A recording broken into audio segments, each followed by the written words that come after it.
ànd situation sanara bu toll bi toppam doone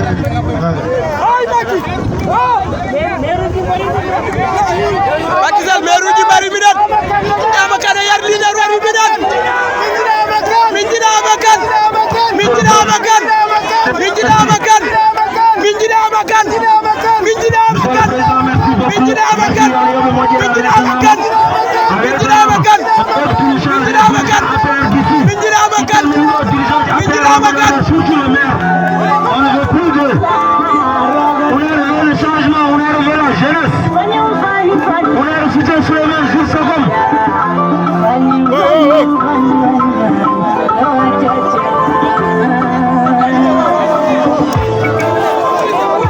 alors merci beaucoup merci monsieur le président on est à Paris mais on ne veut plus les dirigeants d'affaires d'ici. On veut le changement. On réclame Souleymane Jules Sangom.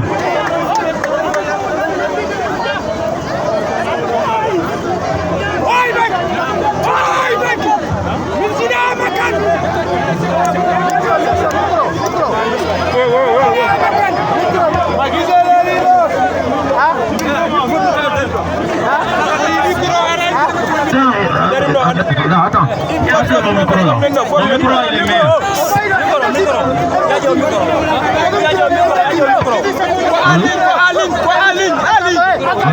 Allô? Mamani ko aligne mamani kay football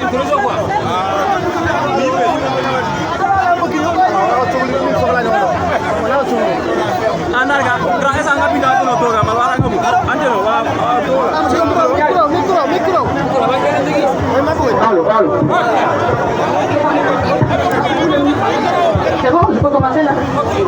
Salam alaikum. Bitamini Salam alaikum, bandiraɓe Kuriyankoɓe. bitamini ko adi ko min calmini on min juurima on min jafnima on ko joni ɓeɗe namde ɗin subaka hande ɓe fayi président monsieur le président c'est le président de tous les sénégalais eɗen jogui ɗen que des doléances à revirdir on n'est pas là à crier ou à saboter kanko jibini enen fof kanko woni père de la nation ñanden jiɗiron mi heeɓi ko muusiri par ce que Podor Matam Dagana Bakel fof telli ɓe guijilon ene gari jaɓade président ɓe mbaɗi min no bayeji ni ɓe tali min jetto ɗum alay saago mi haala ɗum mi jotogo ɗum hanki Wourossogui galleji natama sukaɓe piyama téléphone aji kettama minen oɗo ko minen mum jiidi ƴiiƴam minen min ko jiidi ƴiiƴam par ce que ko président leydi ni